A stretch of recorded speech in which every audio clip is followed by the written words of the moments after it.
nilai-nilai. Untuk apa kita menjaga? Setuju dan nggak setuju. Tuh, gimana tuh? Saya harus jujur, saya bukan orang yang nilai-nilai agamanya baik. Lu bukan nilai-nilai agama nih, Bos. Iya, pakai Nilai-nilai sesuatu yang lebih spiritualitas. besar kan, spiritualitas apapun lah. Lebih dalam lagi. Lebih dalam lagi. Jadi saya bikin monolog kebangsaan berjudul Sampai Akhir Menutup Mata. Dari potongan lagu, tempat berlindung di hari tua sampai akhir menutup mata. Jadi pengen ngomongin soal Indonesia. Saya ngomongin banyak. Padahal di akhir belum tentu orang menutup mata ya. Betul juga sih. Ada yang lagi sambil melotot terus mati juga kan. Selalu lucu. Selalu lucu. Kalau kata orang zaman sekarang dark jokes itu. Dark jokes. Ngomongin mata di samping beliau juga nggak enak kan. Nah, maaf.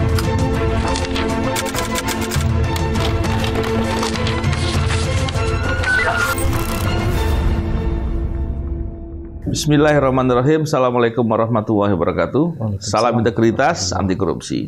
Alhamdulillah kembali dalam diskusi atau bincang-bincang. Tentunya ini bincang ringan ini di podcast saya di sini dengan Pak Biwi. Apa kabar Pak Biwi? Baik. Dan ada kawan lama yang pastinya bicara dengan dia sangat menyenangkan. Mas Panji, apa kabar Mas Panji? Alhamdulillah baik. Ini karena bapak-bapak pakai kacamata, jadi saya ngikut aja. Biar kita nggak jomplang lah. Ini kacamata baca baru punya nih. Tapi dulunya nggak ikut ke saya kan ya? Enggak. Saya biar sama aja. Walaupun tiga-tiganya udah nggak selamat sih kayaknya. Udah nggak ketolong. Iya, betul. Iya, Mas Panji. Ya. Sebetulnya saya udah lama pengen ngobrol sama Mas Panji. Iya, dan kita kan juga sering, Mas. Iya, yang dulu. Ya. Setelah ada podcast di sini kan saya, setelah saya banyak bicara soal masalah negeri, masalah pemberantasan korupsi, dan banyak lagi yang lain, saya selalu berpikir banyak hal yang penting sebenarnya yang dibicarakan, dan kemudian ke masyarakat ini, terutama ke anak-anak muda, ini apa ya, mungkin bahasanya terlalu formal ya, jadi sulit dipahami itu gimana. Dan saya pikir, wah nanti kita undang deh Mas Panji, ngajak ngobrol soal ini. Karena begini Mas Panji, banyak keresahan yang mestinya dipahami oleh anak-anak muda agar ikut dalam berkontribusi untuk berbuat, untuk ikut kritis ya, dan banyak melakukan hal-hal lain yang dengan begitu kita berharap orang-orang yang ingin mengambil keuntungan dengan kebijakan-kebijakan atau apapun itu bisa agak ngerem. Ya. Tapi yang belajar Mas Panji dong, ceritain dong. Gimana cara untuk kita bisa ngomong? Nama Panji udah 1 bulan 2 bulan ini kan mencuat ke atas terus. Waduh. Tapi kan ditangkap. Iya. Panji yang itu ditangkap. Iya. Kalau yang itu Panji Gumilang nih Panji Gemilang. Waduh. Keren. Ada bedanya. Iya. Semoga gemilang selamanya. Iya. Oh ini ternyata aku ngerti nih dinamikanya nih. Ini yang buka pertanyaan, ini yang melucu sebelah sini. Serius lucu, serius patah. Kalau ditanya gimana caranya sih, sejujurnya masih belajar juga, Mas. Cuman yang saya tahu, bukan saya tahu ya, syukurnya saya dari awal saya berkarir emang areanya area komunikasi. Iya. Area komunikasi publik dan area komunikasi publik ke anak muda dari awal karir. Saya pertama kali berkarir di dunia hiburan kan siaran radio. Iya. Jadi terbiasa. Iya, saya dulu di siaran di Bandung. Iya. Dan dari situ saya udah terbiasa untuk gimana caranya bisa menyampaikan sesuatu dan sampai di benak yang mendengarkan. Kan membicarakan sesuatu beda dengan sesuatunya nyampe. Iya. Ya kan, itu dua hal berbeda. Waktu itu saya ketemu sama Bang Deddy Gumelar atau Bang Miing, kita kenalnya. Dia waktu itu ngomong sama saya, kamu tahu nggak sih orang kenapa ketawa kalau nonton kamu stand up? Terus saya bilang, karena saya lucu. Terus dia bilang, lucu mah udah pasti. Orang ketawa karena mereka ngerti. Dia bilang, yang membedakan pelawak yang baik dan pelawak yang hebat adalah kemampuan untuk membuat yang dengerin ngerti yang kita maksud. Nah itu sebenarnya udah saya dapetin dari zaman siaran radio. Iya. Karena radio media selintas. Betul. Kita kalau ngomong nggak bisa di rewind. Ini zaman itu ya. Iya. Sehingga kita mesti memilih dengan tepat kata yang kita mau pakai. Bahkan panjang omongan kita juga kita ukur. Karena orang ketika dengerin radio kan sambil melakukan kegiatan lain, nyetir, nyetrika, belajar. Jadi itu tempat yang tepat untuk belajar sih. Saya siaran 11 tahun, 12 tahun dan dalam tahun itu diajarin untuk gimana caranya menyampaikan sesuatu dengan enak ke benak pendengar gitu kurang lebihnya. Iya. Proses sih. Mungkin karena gini Pak Bil. Saya kan penyidik. Kalau bertanya kan formal-formal. Jadi iya kaku gitu. Nggak pakai senyum lagi. Nggak pakai senyum. Kalau senyum dipikir mau date kan. Saksinya mau ngedate nih dulu. Kenapa senyum terus ke saya? Mau ngelanjut ternyata. Nah sekarang gini Mas Panji, kita saya Pak BW juga ada podcast sering bicara terkait dengan masalah-masalah di negeri ini. Yang terakhir kita bicara soal ini ya Pak BW, undang-undang kesehatan. Praktek-praktek korupsi semakin gede dan kita kadang-kala prihatin sampai banyak juga yang bilang udahlah terserah lah gitu. Nah sekarang saya pengen dengar nih dari Mas Panji. Mas Panji kan tentu banyak bicara sama anak muda, sama komika, sama seniman. Apa sebenarnya sih yang terjadi di Indonesia sekarang ini dalam pandangannya Mas Panji? Kayaknya sih kalau suara saya itu merefleksikan banyak orang dan rasanya sih memang iya karena sering dengar juga sama mereka. Sebenarnya kita nih kebagi dua secara umum. Ada yang merasa baik-baik saja, dan ada yang ngerasa ini lagi suram banget. Nah itu kan nyebrang sekali ya. Jauh banget ya. Jauh banget gitu. Baik-baik saja dan suram. Masalah di antaranya itu misinformasi. Jadi ada banyak yang pintar bicara, mas-mas. Ada banyak yang pintar ngomong. Dan kepintaran mereka untuk ngomong datang dari latar belakang beda, tujuan dan motivasi yang berbeda. Nah, misinformasi ini yang kemudian seliwuran. Dan saya nggak bilang satu lebih benar dari yang lain, karena di bagian yang percaya Indonesia suram juga ada yang salah dan ada kebohongan yang dilempar di situ. Di bagian yang baik juga ada kebohongan dan juga ada kebenaran. Nah, yang sulit itu adalah si penerima informasi tersebut yang tidak teredukasi. Jadi ada orang yang pintar ngomong di berbagai macam kubu, semuanya ngelempar, yang nangkep nggak pintar untuk menentukan siapa sih yang boleh gue dengar, siapa yang nggak perlu gue dengar. Mana sih yang ngomongnya benar, mana yang ngomongnya enggak, mana yang masuk logika, mana yang enggak. Betul. Sekarang kan katanya kan ada the death of expertise. Jadi orang-orang yang punya kemampuan justru nggak didengerin. Yang didengerin orang yang nggak punya kemampuan tapi punya influence. Itu yang kemudian jadi masalah. Nah, orang yang punya influence, ada yang sadar kekuatan influence-nya, bintang Emon salah satunya, sehingga dia gunakan untuk kebaikan. Ada yang sadar dengan influence-nya, tapi digunakan untuk nyari uang. Iya. Aduh, bahaya itu. Pak Bibi. Namanya siapa tadi? Yang satu ada contohnya. Ya jangan. Ya, jago banget nih. Jago banget nih. Bisa aja mata BW. Atau paling nggak inisial ya Pak Bibi ya. Nggak, masalahnya kalau disebut inisial juga banyak. Iya. Nggak bercanda itu. Iya. Jadi kalau nggak berani juga nggak apa-apa. Itu ngomongnya bisa. Pak Bibi tadi bicara memang benar banget yang sama Mas Panji bahwa ada yang ngomong bahwa ini baik-baik saja, ada yang bilang bahwa ini kondisinya suram atau banyak masalah. Saya khawatir ya, ada pihak yang memang sengaja yang buat begitu. Saya khawatir ya. Kenapa saya bilang begitu? Di beberapa hal tadi Mas Panji bilang benar itu. Yang ngomongin soal masalah itu ada hal yang kemudian diberitakan atau diramekan gitu ya. Dan kemudian setelah dicek itu nggak benar. Dan saya duga atau saya menduga lah ya. Ada pihak yang sengaja bikin begitu. Dan orang publik ini kadang-kala ada yang menelan mentah-mentah semua informasi. Jadi ketika diomongin itu benar orang banyak orang yang tahu fakta, kemudian dilempar masalah yang sebetulnya itu di-create untuk bohong dan kemudian ternyata viral gitu. Terus dibantah dengan mudahnya bahwa itu nggak benar. Dan kemudian seolah-olah semuanya ini nggak benar gitu. Begitu juga dengan yang bisa jadi ya, yang ngomong itu bisa jadi ada yang melakukan upaya-upaya begitu juga. Pak Bibi melihat fenomenanya apa sih sebenarnya? Wah, ini yang berat dilemparnya. Giliran yang bikin-bikin yang pakai sini ya benar. Ya kan memang itu biar saling mengisi. Pak Bibi ini kan pimpinan KPK, ya kan? Betul. Dan ahli berpikir strategis. Jadi lagi diangkat-angkat. Diangkat-angkat biar nanti dilemparin berat-berat lagi. Mau gitu. Iya. Kalau pakai teori kerangka ini Mas, kerangka apa namanya? Ya kerangka teori gitu kan. Ini sekarang zamannya post-truth katanya kan. Post-truth. Ya.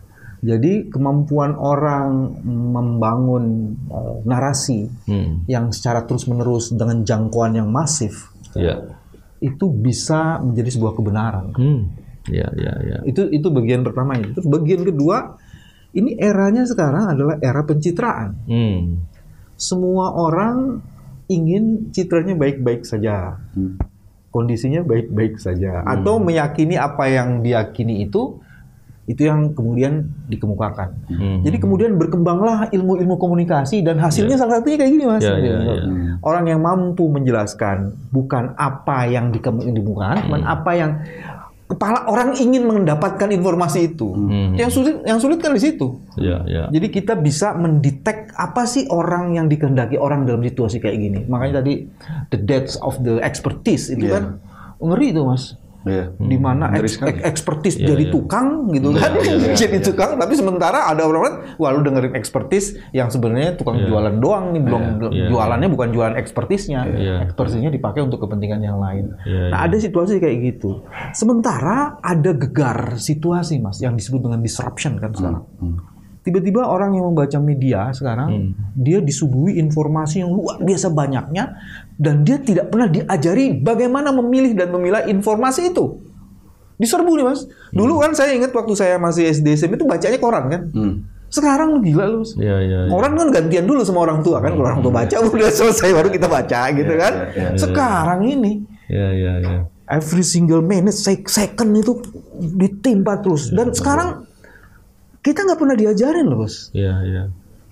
Anak-anak dikasih HP, tapi bagaimana menggunakan HP yang bijak nggak diajarin, Bos. Betul sekali. Dan kita diserbu informasi kayak gitu di tengah pertarungan dan pertukaran gagasan yang semakin intensif gitu. Yang paling mengkhawatirkan dari yang Mas Boy bilang itu masalah akuntabilitas. Yang menurut saya tuh kalau ditanya masalah terbesarnya anak muda, akuntabilitas. Akuntabilitas dalam konteks kalau kita ngomong di sosmed sama ngomong di depan orangnya harusnya kan sama. Just be accountable aja gitu. Bertanggung jawab aja sama apa yang jadi pertanyaan. Tapi kan sosmed itu di satu sisi berkah karena ngasih kita kekuatan, kita bisa berkata sesuatu yang kita tidak berani untuk katakan. Tapi di sisi lain, ada orang juga jadi senang untuk bisa berkata-kata karena ngerasa nggak ada konsekuensi. Kalau saya ngomong di depan sesuatu, Mas Novel bisa ngasih konsekuensi langsungnya. Tapi kalau saya ngomong jauh, itu nggak ada. Nah, nggak punya akuntabilitas, nggak punya integritas bahkan. Itu tuh suram sekali. Akuntabilitas itu basisnya integritas, Mas. Integritas itu walk the talk, apa yang diomongin dikerjain. Jadi nggak bisa dalam situasi tertentu tiba-tiba apa yang diomongin beda dengan apa yang dia. Nah itu betul. Dan sekarang pertanyaannya di pelajaran integritas itu ada di mana? Sejujurnya udah mulai terjadi di masyarakat, tapi tidak dengan cara yang kita semua bayangkan. Jadi misalkan gini, kita pikir ngajarin integritas dan akuntabilitas lewat pelajaran PMP atau PPKN, yang mana itu selalu teoritis, padahal kan ini ilmu praktek ya, punya integritas dan punya akuntabilitas kan ilmu praktek. Di sosmed sebenarnya sedang terjadi, udah mulai ditantang pernyataan orang di sosmed, tapi ini menyebabkan keriuhan. Contoh. Kalau misalnya tadinya selama ini misalkan ada orang bilang, misalkan saya ngomong, misalkan saya punya teman namanya, katakan namanya Fuad gitu misalkan. Fuad banyak ngomong, lu brengsek gitu. Dulu semua baik-baik aja, karena kita pikir apa sih konsekuensi terjadi sama kita. Sekarang karena orang udah capek ketemu sama orang yang nggak punya integritas dan akuntabilitas, itu kadang-kadang dicari orangnya. Jadi proses untuk meluruskan integritas dan akuntabilitas itu terjadi, tapi tidak dengan cara yang ideal. Jadi ketika orang menyela, dicari orangnya, dicari di doxing gitu. Rumah lu di mana, sekolah lu di mana, bapak lu tinggal di mana, disamperin, lalu diselesaikan dengan sendirinya. Di satu sisi orang jadi hati-hati karena sekarang mereka tahu mereka ngomong sembarangan bakal dicari. Di sisi lain itu kan konflik sosial ya. Betul. Jadi tambah parah gitu. Konflik sosial horizontal ya. Betul. Dan itu nggak membantu kita untuk menyelesaikan isu lebih besar ya. Kan kita kan harus bersatu dulu. Kalau masalahnya besar kan berarti kan pelakunya harus lebih banyak lagi untuk bisa menyelesaikan. Tapi pelaku banyaknya jadi masalah.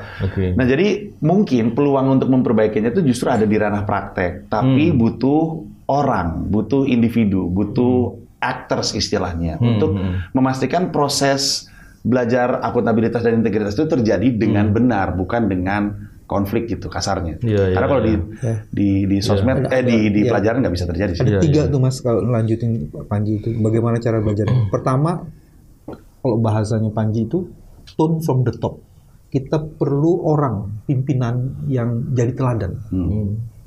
Tapi bukan hanya pimpinan, yang ketiganya itu adalah, saya loncatin dulu yang kedua, itu yang disebut dengan learning by action. Jadi ya ada proses pembelajaran gitu loh. Nah itu yang Pak Haji bilang tadi, proses pembelajaran. Kalau kita punya teladan itu lebih keren. Ini teladan ini, itu nyambung gitu. Itu prosesnya. Terus yang ketiga yang juga jadi penting, kita mengabarkan. Proses mengabarkan, ini ada proses yang baik loh. Proses mengabarkan yang baik itu yang kadang-kadang tidak terjadi, Mas. Karena yang dikabarkan itu masalah, bukan jalan keluar, bukan solusi, dan bukan solusi-solusi bijak gitu. Memang kan begini ya, ketika kita lihat fenomena bahwa di media sosial itu kemudian akuntabilitas, integritas itu masih menjadi masalah gitu ya. Ini kemudian saya lihat banyak pihak yang memanfaatkan, dan kemudian kita sering dengar ada buzzer gitu ya, atau pihak-pihak tertentu yang sengaja menggiring opini dan lain-lain. Ini yang bisa jadi menjadi pemecah ya. Jadi persepsi publik itu mudah dipecah dan diarahkan. Beruntung kita nih Pak BW, ada banyak orang seperti Mas Panji dan lain-lain. Saya tertarik tuh Pak BW. Jadi ketika saya pernah lihat di IG-nya Mas Panji kan, Panji Pragiwaksono kan, saya lihat ada monolognya yang keren. Keren banget. Keren banget. Harus jelas itu. Kan suka begitu. Enggak, ini mesti jelas kan. Jelas ya. Sebagai yang terima pujian, saya terima-terima aja. Kaget aja. Nomor rekening saya udah tahu. Lucu bener, selalu lucu. Jadi salah satunya dibilang begini. Orang Indonesia itu banyak yang, mungkin kalimatnya saya salah, takutnya salah, tapi kurang lebih itu bisa diluruskan. Orang Indonesia itu ada atau banyak yang tidak merasa memiliki negerinya. Dan saya sering mendengar informasi atau cerita ini dari banyak ahli dan banyak pakar. Kenapa? Banyak cerita yang disampaikan di media sosial ataupun di media soal bagaimana masalah-masalah negeri. Kita tahu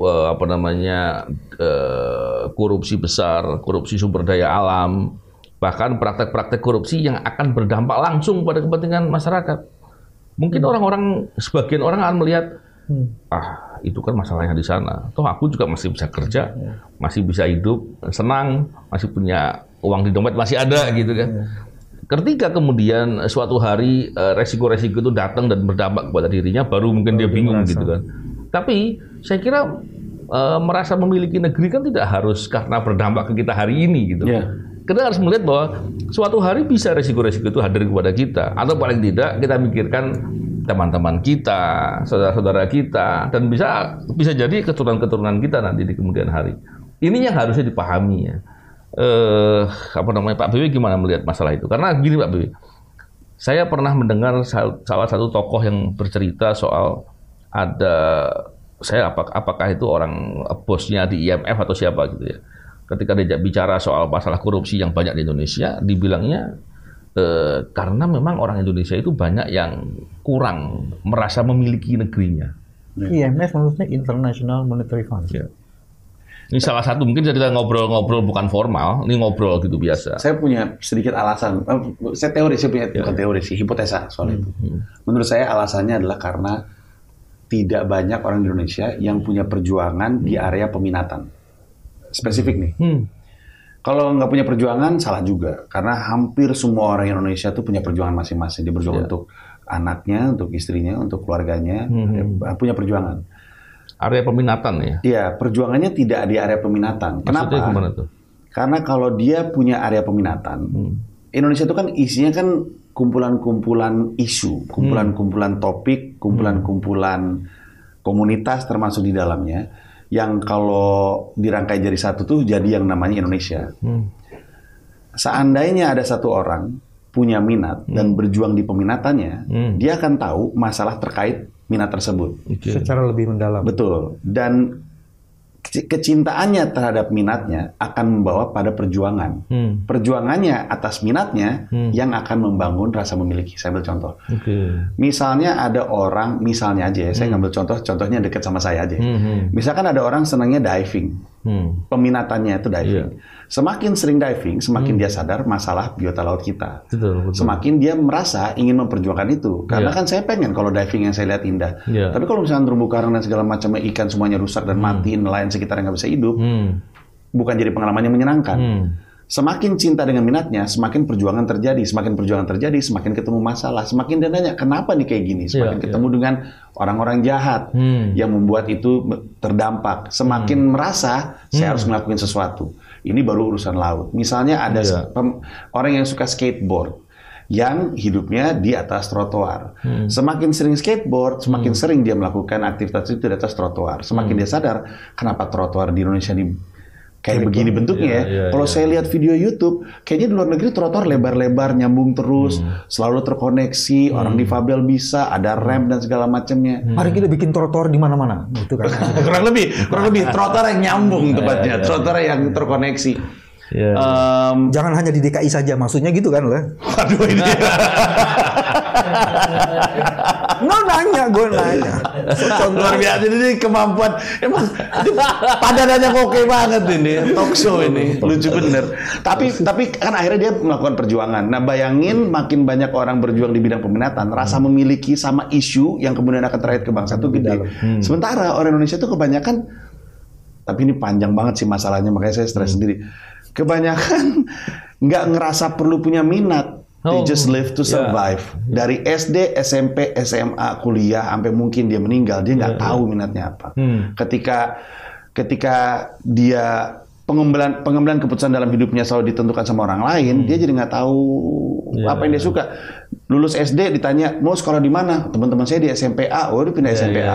Lulus SMPA, gitu lulus SMPA, mau sekolah di mana, teman-teman gua ke SMAC, udah pindah ke SMAC. Sampai kuliah, sampai ngambil jurusan, dia nggak tahu apa yang dia suka, dia nggak tahu apa yang dia minat, gimana mau berjuang gitu. Dan ini kaitannya sama dulu kita punya presiden yang emang bikin sistem pendidikan didesain untuk melahirkan pekerja untuk kebutuhan pembangunan sebenarnya, tapi ujung-ujungnya ya jadi melahirkan orang yang cuman bisa ngisi titik-titik ketimbang ngisi kertas kosong. Iya. Saya mau tambahin ini, Mas. Ini pendapat ini saya mengiyakan. Cuman ada dua soal penting, Bos, menurut saya. Bagian pertama adalah ketika orang tidak tahu dari mana dia berasal dan tidak kemana dia pergi. Ultimate goal-nya itu nggak ada. Maka kemudian orang jadi kosong. Emang kalau lu udah berminat terus lu mau ngapain?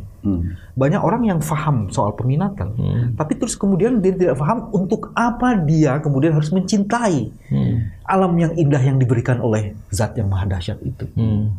Jadi ada nilai-nilai spiritualitas ini yang harusnya bekerja di orang itu sehingga orang itu sadar dia didesain bukan sekedar mempunyai akal sehat dan kewarasan, tapi dia menjadi, kalau istilahnya Mas Novel nih, Baswedan banget soalnya nih. Menjadi khalifatullah, Bos. Pemimpin. Kalau sekarang kan kita stop dalam jargon, Bos. NKRI harga mati. Terus gimana itu laut lo?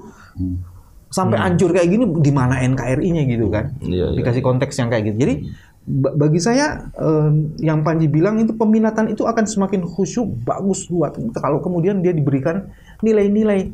Untuk apa kita menjaga? Setuju dan nggak setuju. Gimana tuh? Saya harus jujur, saya bukan orang yang nilai-nilai agamanya baik. Lu bukan nilai-nilai agama nih, Bos. Iya, nilai-nilai sesuatu yang lebih besar kan, spiritualitas apapun lah. Iya. Karena kalau kita ngomong itu, kita menegasikan orang-orang yang misalnya punya nilai spiritualitas yang beda dengan kita. Karena kalau saya percaya, kalau kita tahu minat kita, nggak mungkin nggak tahu ujungnya. Nggak mungkin, Mas. Nggak mungkin. Nilai spiritualitas apapun tidak, nggak mungkin. Saya aja cinta banget stand up, itu membawa saya ke New York. Bukan karena tapi saya percaya, saya percaya dengan Tuhan saya dan agama saya. Tapi karena minat saya membuat saya bertemu dengan pahlawan-pahlawan saya di dunia minat tersebut yang memberitahu yang ideal dan yang benar seperti apa. Dan karena saya ingin menjadi pahlawan saya, maka dibangunlah perjuangan menuju dunia yang ideal dan dunia yang benar. Dan dengan itu permasalahan-permasalahan dirapihkan. Bukan ingin mengesampingkan katanya Mas BW, cuman kita mesti ingat. kita butuh sebanyak-banyaknya sekutu dan banyak sekutu ini ada juga penting gini bos, kalau gue ngomong gitu spiritualitas bukan hanya Islam bos. Memang. Jadi itu di agama apapun ada nilai-nilai kebaikan. Kalau misalnya ya, nggak, saya cuma ngomongin ada banyak orang yang juga nggak ngerasa dekat dengan agamanya dan harus kita akuin ada. Gitu. Baik, jadi kita bisa berbeda pendapat di situ, berbeda juga bagus juga. Ya. Kan? Cuman yang keren kan maksudnya? Ya. Pasti yang nonton si Panji berani juga ngomong gitu. Misalnya teman-teman di Kristiani, saya dulu nggak lama sih, saya cuma 8 tahun di Papua. Jadi saya mengetahui benar, merasakan benar bagaimana menjadi minoritas. Itu ada nilai-nilai di Kristiani. Kalau dari Katolik ada Ordo Fransiskan. Itu Fransiskan tuh ngambil nilai-nilai kebaikan dari Nabi Isa, dari Yesus Kristus soal kesederhanaan. Jadi ketika seseorang menjadi sederhana, itu ada panduannya gitu loh bos. Begitupun kalau salib suci di Asmat, itu mewah bos. Bagi dia kemewahan itu tidak identik bahwa dia jadi borjuis, tapi memang dia bisa melayani dalam kemewahan itu. Jadi ada nilai-nilai. Nah, yang tadi yang belum saya sebut yang kedua. Jadi satu, nilai spiritualitas itu yang menurut saya nilai spiritualitas itu penuntun sebenarnya. Nilai penuntun. Terus yang kedua ini, bos, orang ini yang Mas Novel tadi maksud. Ketika kita mau mendalami, ketika kita mau membangun integritas, itu pasti ada tantangan, bos. Dan tidak semua orang ya, dalam mendalami, dalam membangun, mencari orang-orang terbaik itu, kemudian dia berani menaklukkan tantangan itu. Betul. Nah, yang mesti didorong adalah kamu kalau kamu menghadapi cobaan, sebenarnya kamu sudah disediakan kemampuan untuk menaklukkan cobaan itu. Karena orang tidak diuji di luar batas kemampuannya. Nah, dengan kemampuan kayak gitu, artinya kita akan selalu cobaan itu ya vitamin gitu loh. Jangan kalau lo dihina terus kemudian lo baperan gitu. Nah, bener juga tuh. Bukan bener juga, emang bener betul. Bener banget, lebih ke bener banget sih. Jadi artinya dengan begitu sebenarnya kita menjadi kuat karena ada cobaan itu. Kalau nggak ada cobaan, kita nggak kuat. Ci, lu berapa kali gagal? 11 tahun yang tadi di dunia itu adalah proses pembelajarannya. Berapa banyak gitu. Nah, proses itu yang menjadi penting menurut saya. Saya gini, dalam pandangan saya begini Mas Panji. Ini jadi diskusi menarik sekali. Harus diskusi Mas. Jadi keren. Jadi gini, kebanyakan orang atau banyak orang dengan melihat mungkin dari awal dalam mindsetnya pendidikannya adalah hanya bekerja, mencari penghidupan dan lain-lain. Akhirnya membuat dia menjadi individualistis gitu ya. Dan akhirnya dalam beberapa hal menyikapi keadaan dia menjadi pragmatis. Ketika orang individualistis untuk hanya bekerja saja mungkin cukup. Tapi ketika dia kemudian menjadi manusia, dia hidup di tengah-tengah orang lain, dia harus melihat permasalahan, tidak cukup, tidak bisa. Dia tidak akan bisa mengambil peran lebih banyak. Dan kalau dia kemudian mau peduli, di situ dia akan bisa melihat permasalahan. Karena kalau dia peduli, dia lihat sekelilingnya. Orang ada susah, ada lingkungan mungkin kotor, mungkin sungai ada yang tidak banyak ikannya lagi dan pencemaran dan lain-lain, terus mungkin ada pungli dan lain-lain, ada ketidakadilan, ada pelanggaran HAM, kita akan melihat. Ketika orang melihat, tadi kembali lagi ke tadi yang keminatan tadi. Tadi kan di contoh-contoh yang ini ya, soal hobi dan segala macam. Tapi kalau kepedulian, dia bisa melihat lebih luas. Dan dengan begitu sebenarnya orang yang peduli, dia akan mampu untuk memotret permasalahan. Dan ketika dia memotret permasalahan, mampu memotret permasalahan, dia yang punya pengetahuan itu punya kesempatan untuk memikirkan solusinya. Dengan begitu, dia akan menjadi orang yang kreatif, orang yang inovatif, dan banyak hal lain lagi yang dilakukan. Harusnya begitu. Dan seringkali problemnya itu di suatu saat dia akan berbenturan dengan resiko. Dia akan ini pandangan saya ini. Nanti Mas Panji bisa komentari. Betul banget. Ketika menghadapi dengan resiko, dia berpikir, wah ini resikonya begini. Saya teruskan atau saya berhenti ya? Saya harus peduli apa kagak? Saya tetap peduli atau kemudian saya mikirkan diri sendiri. Dia akan mikir begitu. Padahal ketika dia melihat itu segala macam kesulitan ketika dia memperjuangkan kepentingan orang, berlaku baik dan lain-lain, itu hanya latihan. Lu bayangin atlet aja itu latihan dan itu berat. ya kan? Nggak mungkin atlet itu akan bisa hebat tanpa latihan, tidur-tiduran, nggak mungkin. Pasti latihan itu berat. Nah, inilah yang banyak tidak disadari bahwa kesulitan hidup itu adalah latihan orang hidup. Kalau dia mau berkelanjutan hidupnya. Kalau mau hidupnya cuma sampai hari ini udah cukup, ngapain udah susah gitu kan? Ya, ini yang harus dipahami. Jadi bahkan saya pun maaf ya, saya nggak setuju dengan orang yang berdoa, ya Allah, urusanku semoga mudah semuanya, lancarkan semuanya. Saya kurang sepakat sebenarnya dengan perspektif itu. Harusnya berdoa agar kita mempunyai kemampuan untuk menghadapi segala kesulitan. Betul. Dan membuat kita menjadi lebih tangguh, menjadi lebih kuat dan lain-lain. Itu pandangan saya itu. Kalau orang banyak begitu, pastilah dia akan mau mengambil nilai kritis, bersifat kritis dan lain-lain. Dan itu semua. Dan tentunya dia nggak akan mau berbuat korupsi, meras orang atau mempungliin orang atau ngasih uang ketika dipungliin, nggak akan mau. Nah ini yang mesti harus di. Mas, saya mau kasih konteks Mas dari perbincangan tadi. Sebentar lagi 17 Agustus, Bos. Nah, itu. Sebentar lagi 78 tahun. Kalau 78 tahun usia manusia itu udah mulai ya sebagian nikmat udah mulai diambil-ambilin, Bos. Cuman kalau sebagai bangsa kan baru banget, masih muda. Kan ada pertanyaan reflektif harus diajukan. Indonesia milik siapa? Ada lagi kita tetap pengen jadi Indonesia itu dahsyat. Hiduplah Indonesia Raya atau hiduplah Indonesia Maya. Itu bukan ininya Panji ya?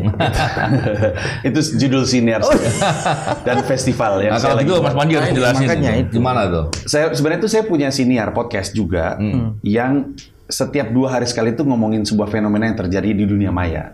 Sebenarnya tuh hiduplah Indonesia Maya itu adalah sebuah perayaan terhadap social commentary. Soalnya kan kita kan pernah ada di era di mana melakukan komentar sosial itu dikekang. Sehingga saat ini ketika kita bebas, kita masih harus belajar. Tapi tetap harus dirayakan. Bising, belajar berdemokrasi itu bising, tapi masih harus dirayakan. Nah, bagian dari turunan dari siniar Hidup Indonesia Maya itu saya bikin festival. Yang sebenarnya itu ngomongin persis yang lagi kita omongin. Tapi perspektifnya saya. Pokoknya Panji banget lah. Betul. Jadi festivalnya itu ada stand up komedinya, ada talk show-nya, tapi ditutup oleh saya melakukan monolog kebangsaan. Biasanya orang nonton saya stand up. Tapi stand up itu berhasil membuat orang menoleh ke sebuah isu, tapi tidak membuat orang paham permasalahan lebih dalam dan tahu apa yang mesti dilakuin. Jadi stand up komedinya membantu untuk mereka nengok. Tapi saya sekarang ingin lebih dalam lagi. Jadi saya bikin monolog kebangsaan berjudul Sampai Akhir Menutup Mata. Dari potongan lagu Tempat Berlindung di Hari Tua Sampai Akhir Menutup Mata. Jadi pengen ngomongin soal Indonesia. Saya ngomongin banyak. Padahal di akhir belum tentu orang menutup mata ya. Betul juga sih. Ada yang lagi melotot terus mati juga. Kan? Selalu lucu. Selalu lucu. Kalau kata orang zaman sekarang dark jokes itu. Dark jokes. Ngomongin mata di samping beliau juga nggak enak kan. Maaf ya Mas. Karena kamu memandangnya sebelah mata. Dari tadi Mas Novel menurut pandangan saya dalam hati saya sebelah kanan pandangan sebelah kanan. Yang kiri madang terus loh jangan. Nggak, tapi di situ saya ngomongin banyak. Saya buka dengan 3 hal traumatis yang membuat saya jadi seperti hari ini. Panji yang Mas kenal itu karena 3 hal traumatis yang saya akan ungkap di situ. Jadi kalau orang nanya, si Panji kenapa gini sih orangnya? Karena kena trauma gitu. Iya, ada 3 trauma yang saya mau ceritain. Habis itu saya mau mengingatkan kembali masalah besar yang kita alamin dari dunia politik, polisi termasuk, ada banyak sekali, ada masalah besar yang antara orang lupa karena bertubi-tubi sih, betul. Ada mulu jadi orang lupa. Lalu saya mau tutup dengan sebuah call to action. Saya mau menawarkan solusi. Keren tuh. Termasuk saya mau tawarkan kenapa kita harus ambil itu solusi. Pada akhirnya mereka mau ambil atau tidak itu terserah. Tapi kalau misalnya mereka rasa itu sesuatu yang masuk akal, kalau argumen saya masuk akal, saya mau ajak kita melakukan sesuatu yang ujung-ujungnya akan membuat Indonesia seperti yang kita inginkan. Dan ketika saya ngomong kita inginkan, kita semua. Bukan cuma satu jenis kita, bukan satu jenis kita, tapi semuanya. Nah, termasuk yang merasa baik-baik saja dan merasa betul itu ya. Betul, ini kalau diringkas judulnya perubahan, Mas. Semoga. Wah, sebentar saya baru terkoneksinya lambat. Terkoneksinya lambat. Mainnya cantik bener. Acaranya di mana sih? Mas, aku punya undangan tuh Mas. Oke. Tanggal 12 Agustus di Surabaya, 13 Agustus di Yogyakarta. Itu eksklusif inklusif, Di? Inklusif. Saya kalau inklusif untuk semua juga, termasuk untuk Jadi saya full dapet, Alin dapet, Alin dapet. Tidak inklusif secara jumlah. Tapi saya coba perjuangkan. Saya coba perjuangkan. Yang 17 Agustus persis di Jakarta. Jadi pada hari kemerdekaan Republik Indonesia, saya ngomong di Jakarta, ngomongin isu ini. Untuk mas-mas ada undangan, tapi untuk masyarakat umum harus beli tiketnya. Karena ada biaya. Alat ada biaya, gedung ada biaya. Nah, nanti beli tiketnya ada aplikasi namanya Tip-Tip. Jadi diunduh aja aplikasinya untuk Android, untuk Apple, beli tiket dari situ. Termasuk yang Jakarta tuh ada live streamingnya sebenarnya. Jadi acaranya jam berapa? Acaranya malam, jam 7 malam. Undangan istana jam berapa? Nah itu dia, saya mau izin. Menarik tuh. Tapi kan maksudnya orang-orang penting biasanya tanggal 17 Agustus tuh ada acara-acara tersendiri. Gua enggak. Oh, iya. Sekiranya bersedia nanti saya siapkan waktunya. Ada batas nggak umur? Soalnya aku pernah diundang di suatu acara, aku bawa anak. Kita nggak boleh masuk. Oke, sebenarnya sih tidak ya. Saya coba untuk jaga omongan saya. Anaknya umur berapa kalau betul? 6 tahun. Ya nggak bisa sih. Agak terlalu muda, mohon maaf. Saya pikir belasan usianya. Ada yang belasan juga, Mas. Berarti yang kecil nggak bisa dibawa kan? Iya. Ada yang belasan. Ya, tapi saya usahakan. Soalnya salah satu yang jadi harus saya akuin, mungkin kekurangan. Harus saya akuin. Tapi salah satu daya tarik saya adalah gaya bahasa saya memang dirasa apa adanya, sehingga mudah untuk dikunyah lah, katakanlah gitu. Orang tuh kalau dengar orang berbicara dengan bahasa dia, lebih reseptif gitu. Kayak kalau kita pergi ke pasar, saya pertama kali ngeliat fenomena ini di ibu saya. Ibu saya beli buah, tiba-tiba logatnya Betawi misalnya. Ketika dia beli daging, logatnya tiba-tiba, Oco kayak gitu loh Mas, tiba-tiba gue Jawa. Itu kan sebenarnya kan ingin mencoba membangun kesamaan untuk mendapatkan hasil yang terbaik lah. Jadi menyatukan bahasa itu krusial. Nah, jadi mohon izin. Jadi kadang-kadang emang cara saya ngomong itu emang sembarangan, tapi didesain untuk membuka kepercayaan biar satu bahasa. Tapi niatnya baik. Saya berharap ini bisa jadi kontribusi saya lah, gitu. Karena saya sangat-sangat gemas. Nanti kalau nonton akan sadar betapa gemasnya saya sama masalah. Kalau pakai bahasa agamanya nih, Panji sedang menyiapkan jalan pulang. Gimana jalan pulang itu? Iya, dia akan bermaslahat bagi masyarakat. Gitu. Ini kayaknya saya lagi dibangun pencitraan untuk jadi presiden kapan-kapan ya kayaknya. Mas Boy ini nggak bener. Presiden komika, presiden macam-macam. Namanya presiden. Ya, tapi itu kurang lebihnya. Kalau misalkan Mas ada waktu dan berkenan, nanti saya akan layangkan undangan. Sulit untuk menolak ya Mas. Ya, menarik diskusi ini. Apalagi kalau lebih dari satu kan tiketnya. Teman-teman ini kan. Dia bukan perjuangan gue loh, memperjuangkan. Iya betul. Saya punya beberapa anak yang cukup dewasa dan saya ingin